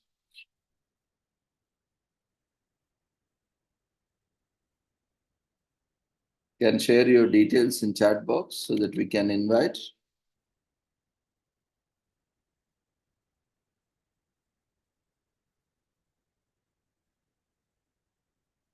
There is one query about how safe will be the breast milk coming from the foster mothers with the issue of HIV, syphilis. Yeah. So we will also take in the coming sessions. See, it depends on the health condition of the mother who is suffering from HIV or syphilis and the kind of treatment. As already mentioned, a mother who is under art therapy, antiretroviral therapy, and based on the doctor, it is based on case to case. The doctor who is treating the mother, foster mother, who is infected with HIV would be the best person after testing, will be the best person to advise you. because we have not seen the mother and we do not exactly know the condition of the mother, we cannot, give advice on that. But there are certain standard procedures to verify and confirm. We will also have a session on HIV and related mothers. So kindly do attend all the sessions of the conference so that you will not miss any other part. We'll also ensure that your query is addressed. So the best thing is you can talk to the medical professional doctor who is treating the mother, foster mother, whether she is safe enough to breastfeed or to donate the milk. So that treating doctor or the consultant would be the best person to suggest based on her health conditions. So if you can provide in detail the status of the patient, the foster mother, then we can also suggest. But without getting all those details, without looking into all those details, it would be difficult. So in detail, we will also have a session. So please do join us on that session where we will also give much more detail in the form of presentation. And so we have one request from Panigrahi. Are you there?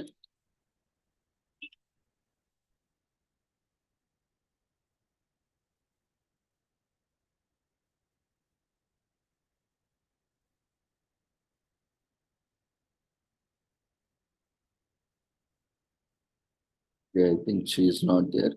So kindly wait for your turn because sessions are scheduled as per the preference. So that's why if you have any preference, you have to join exactly at 6 o'clock and mention so that, accordingly we can take the sessions. You can make a note of your availability and session. Don't come in a hurry and be in a hurry to just present and leave. That is not the objective of this platform. The platform objective is to encourage, motivate everyone. So you should also take some time to attend, not just come and present and go, immediately leave. That is not encouraged. That is not recommended here. You have to stay at 6 o'clock. You join, you share your details and stay for some time. Depending on number of presentations, we'll be inviting. If there are more presentations, then we'll go for the presentations first. Then we'll do commemorations. Otherwise, again, it depends on the number of commemorations on that day. So if there are more commemorations, then we'll go with commemorations. If there are more presentations, then we'll go with the presentation. So it depends. But ensure that you are informing us that you are available and ready for the presentation, and kindly wait for your turn.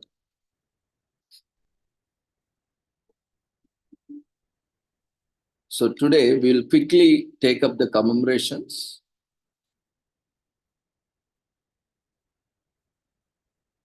And we will stop the breastfeeding topic here and we'll take it up tomorrow.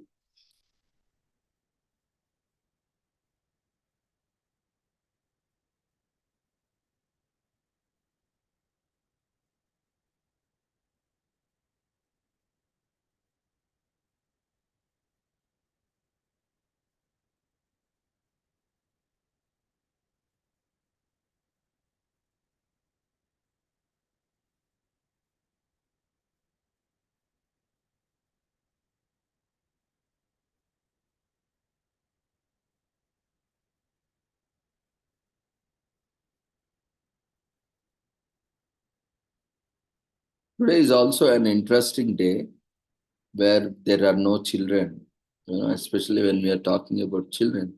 There are also people who do not want children or, or who are unfortunate, or in other terms, are less privileged in terms of not having children. Today we are also commemorating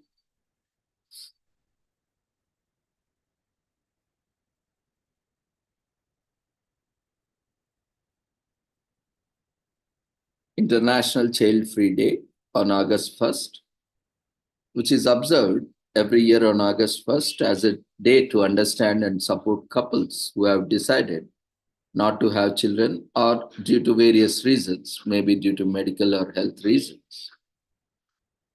This was started in 1973 by the National Alliance for Optional Parenthood.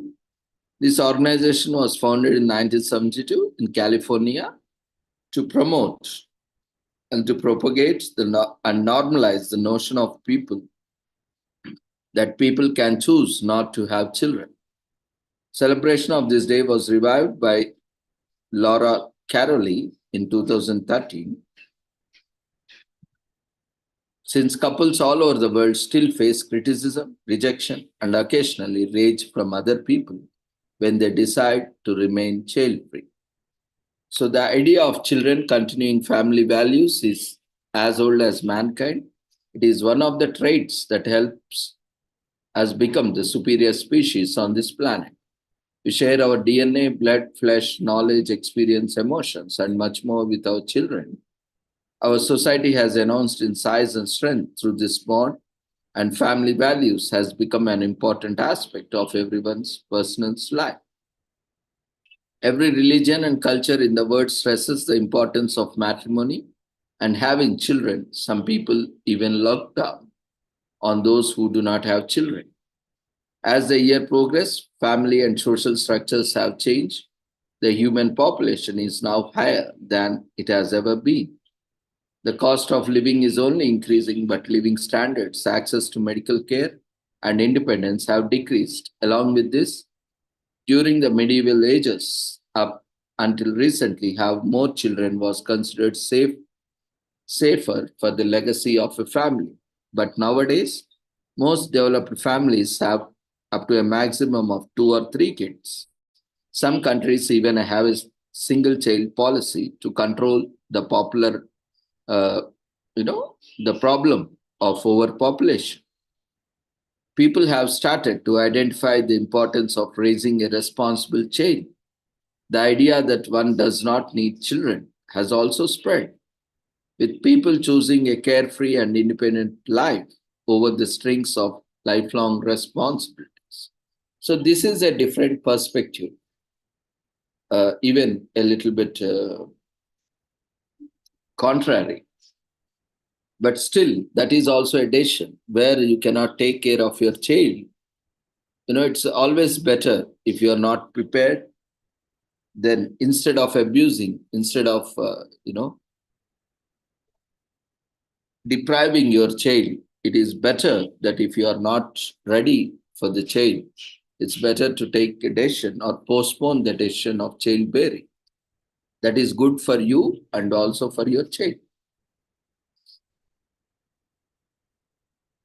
So today is also commemorated as World Astronomers Day, especially Women Astronomers Day in US. So this day celebrates the many achievements of women, not only as a motherhood, but also an astronomers. Of women in science have a long gone unrecognized.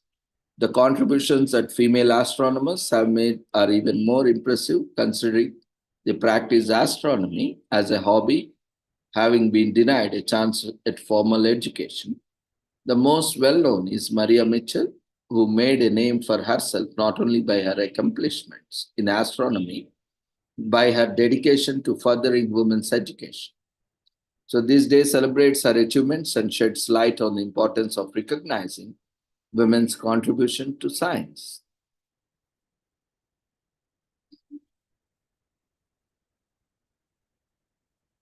In 1847, Mitchell discovered the comet 1847-6, which she published in the Silliman's Journal. It was later named the Miss Mitchell's Comet. The same year, King Frederick VI of Denmark awarded her a gold medal for her discovery. She is the first woman and the first American to receive this award. Although she lacked a college education, she became a first female professor of astronomy when Matthew Vassar, the founder of Vassar College, appointed her to the position in 1865. Maria Mitchell is the most well-known female astronomer, but she is not only notable one. Thanks to her Quaker upbringing, Mitchell's interest in astronomy was encouraged early on. It's also important to look at those who did not receive much encouragement at first. Edward Pickering is a well-renowned astronomer who hired his maid, Wilhelmina Fleming, to help him with analyzing data. She became one of the pioneers of Harvard Computers, a team of women who process astronomical data. Fleming went on to make many scientific discoveries, such as the discovery of Horsehead Nebula in 1888. Pickering and Fleming also created the Pickering-Fleming system, which helped in classification of stars based on temperature. Today is also commemorated as World Lung Cancer Day, which is observed on August 1st each year. In a move to beat back occurrences of lung cancer, people around the world observe this day. The mission for this day is simple: raise as much as awareness of lung cancer as you can while encouraging people to screen themselves for this disease. As for why this day is so important, according to the World Health Organization, this cancer is so prevalent in the world that yearly more people die from lung cancer than colon, breast, liver cancers combined. We're not sure of others, though they are significantly statistically available, but this has the largest people taking away.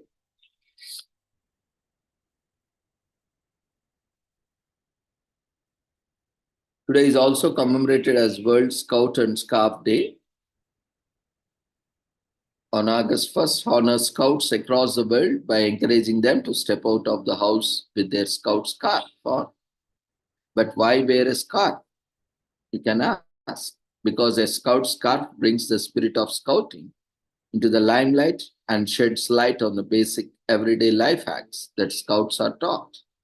For instance, the scarf around the neck is used to protect the body from sunburn and also can be used as a band around the neck, band-aid in situations where a first aid kit is unavailable. Hence, over time, the scout scarf has become a symbol of strength and courage. If you have been holding on to your scout's neckerchief, now it's a time to sport it. Today is also commemorated as World Wide Web Day in US. So because without web, the earth would be a super lonely place. Don't believe us? Well, before the World Wide Web, WWW was created, people had to spend a lot of money to contact someone far away. Today, voice calls, chat, video calls are available at the click of a button. This is just one of the advantages the World Wide Web brought to the world. It has also made it easy to search information, access songs, find news online, and do thousands of other things that have empowered the world today. So thank you, lucky stars. You were born in a world that has World Wide Web. The World Wide Web is a revolutionary technology that led to the creation of thousands of other inventions that rule the world today. However, it took a few years before the World Wide Web was noticed by the masses. The proposal of World Wide Web was developed by Tim Berners-Lee in 1989, who was further enhanced with the help of Robert Callio, a Belgian informatics engineer and computer scientist. Together, they were able to develop the Hypertext Transfer Protocol, HTTP, and then set it up for release in early 1992. Like many other great technologies, the WWW and was not initially meant for the public. and was devised to be utilized by physicists to share data.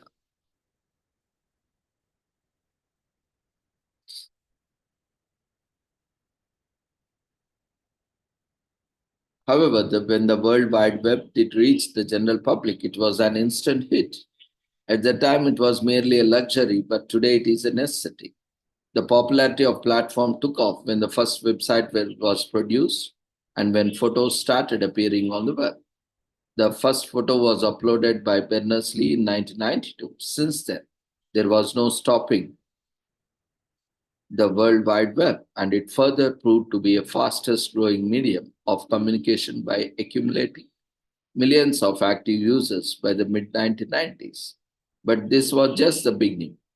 By the 21st century, web usage transcended into advanced smartphones that operated more or less like computers. Today, World Wide Web can be accessed through gaming devices, cell phones, laptops, even watches. Today is also commemorated as International Can It Forward Day. This day celebrates canning as a method for preserving local produce and making it more accessible to people. Canning was developed as part of concerted effort made by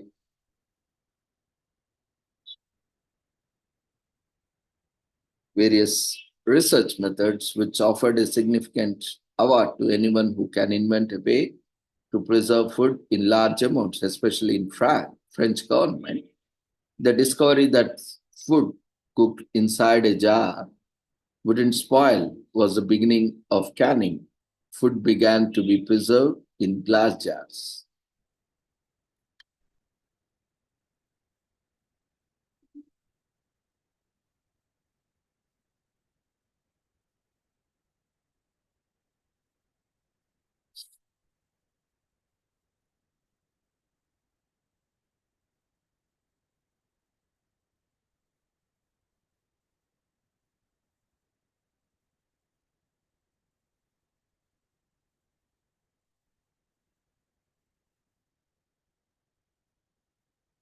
Over the time, glass jars evolved into cans and so on. Now, today we have cans. Today is also commemorated as International Clown Week to recognize efforts clowns across the world put in just to make people laugh. Yes, clowning around the world is not a piece of cake, and you have to be pretty talented to be able to make a crowd of people laugh. Believe it or not, clowns have come a long way and once upon a time even held a special place as jesters in the courts of powerful kings and rulers. The performances of clowns include music, storytelling, acrobatics, juggling, telling jokes, and performing magic tricks. And yes, they are just some of the activities you get to enjoy this week.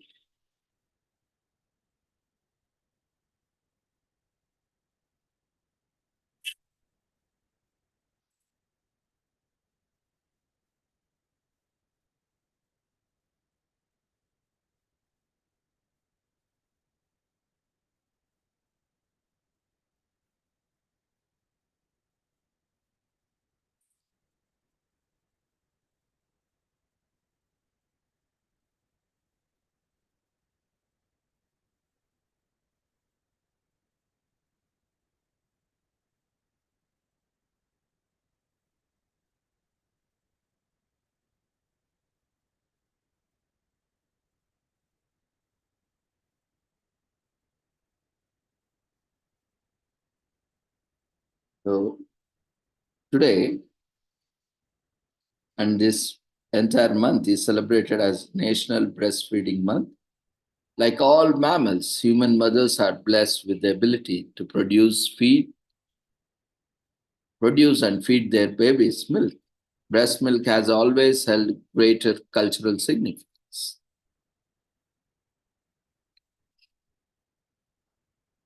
The ancient Greeks believed that Milky Way galaxy was formed by a swill of goddess Hera's breast milk, and the breast milk of a goddess could make a mortal invincible. We recognize National Breastfeeding Month every August Though the debate about whether or not to be breastfed is very old, the health benefits cannot be denied. According to the World Health Organization, universal breastfeeding could save about 8,20,000 infant lives every year. And remember, World Breastfeeding Week runs from August 1st to August 7th. So, Australian Senator Larissa Waters became the first politician to breastfeed on the parliament floor.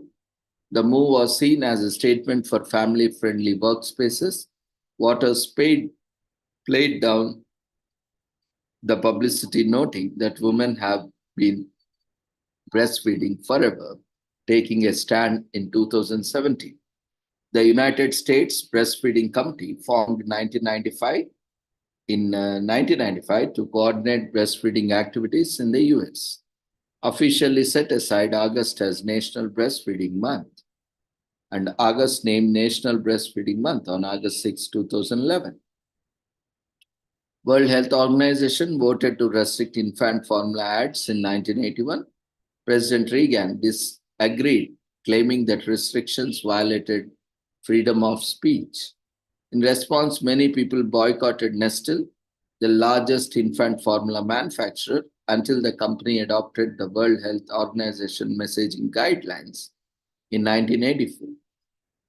Mothers at a church picnic formed a support group. The organization has expanded to spread information worldwide about equipment, technique, and importance of breastfeeding. The law legislated international in 1956. First infant formula hits markets in 1890s. This product derived from canned milk, blended fat, protein, and sugars meant to mimic human milk. Formula provided an alternative to mothers who could not or did not want to breastfeed. Another woman often offered to as a wet nurse or even an animal would breastfeed infants if a mother could not. So French orphanages sometimes used a goat milk whose milk is nutritionally similar to human breast milk, though it lacks important antibodies. Remus and Romulus, the twins who founded Rome, were breastfed by a she-wolf. Or even in India, alternative cow milk or buffalo milk is also given. So whichever is available as an alternative. Now, more awareness is there so that foster breast mothers are also donating their breast milk. So take time during National Breastfeeding Month to advocate for federal legislations to support breastfeeding mothers. This includes regulations on paid maternity leave, policy building codes that require sanitary areas for women to breastfeed, and public health information that educates mothers on how and why they should breastfeed their babies.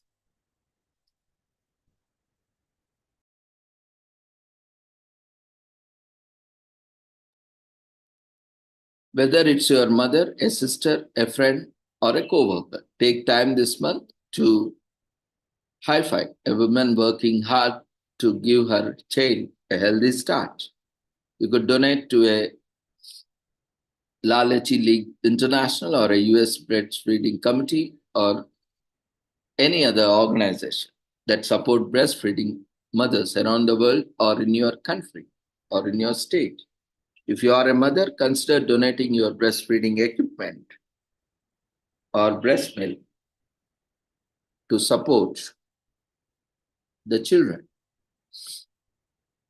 From Journal Pediatrics, if 90% of families breastfed exclusively for 6 months, nearly 1,000 infant deaths could be prevented each year.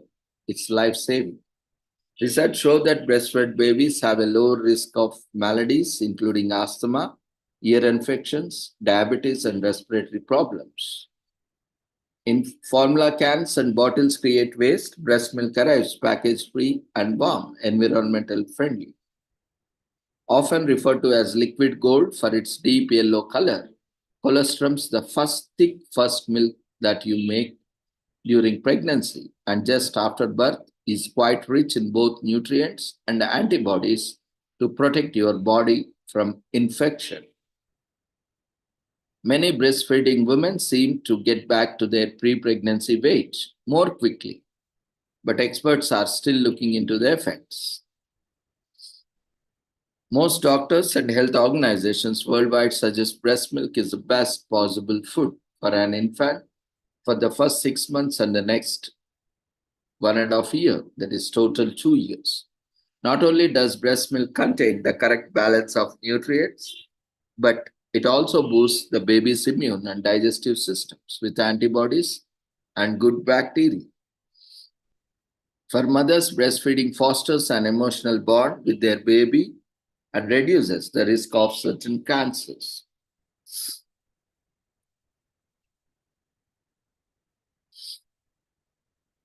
Tests reveal a correlation between higher intelligence and lower risk of chronic disease in breastfed babies. This is most likely due to antibodies not found in infant formula. Further, there is a much higher risk of infection with properly sanitized formula.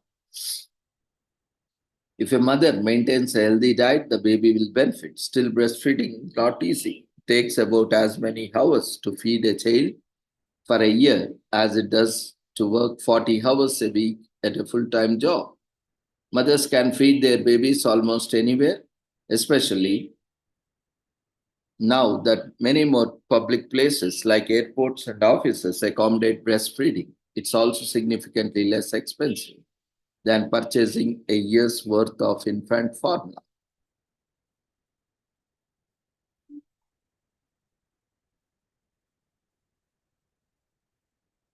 So with this, we shall end today's sessions.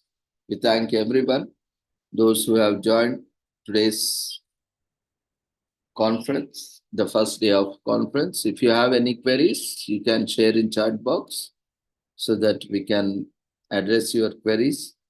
And there is also a feedback form which has been raised in the form of polls. We request everyone to quickly fill up the feedback form before you leave the platform. So tomorrow we request everyone to join at 6 o'clock and fill the registration form, and also at the end of session, fill the feedback form.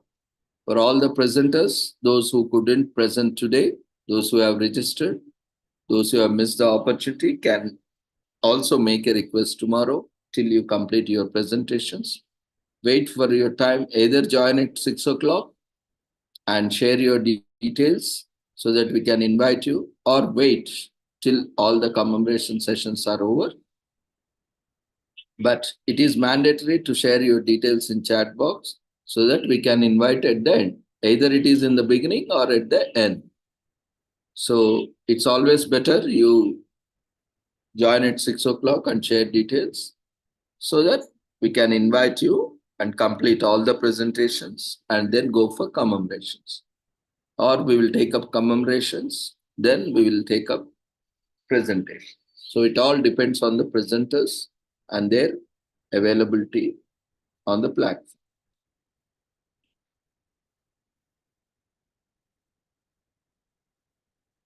So if anyone is ready to present or willing to make presentations, feel free.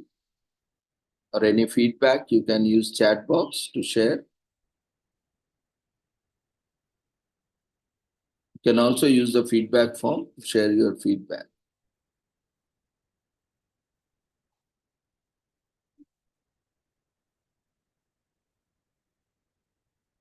So if there are no queries, then we will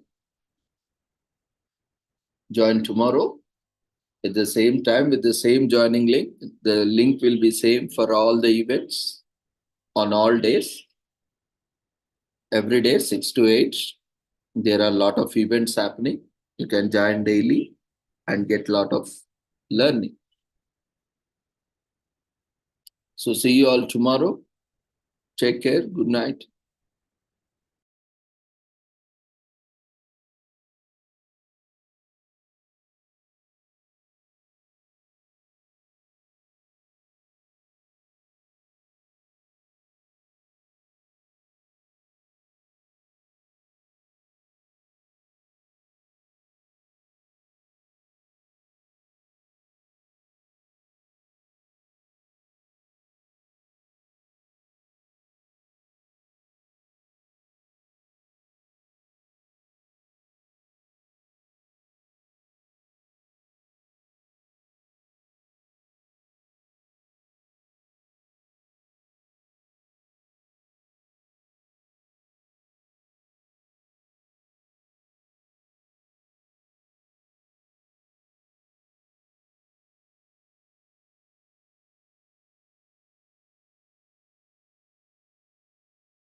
Those who have filled the feedback form can leave the platform.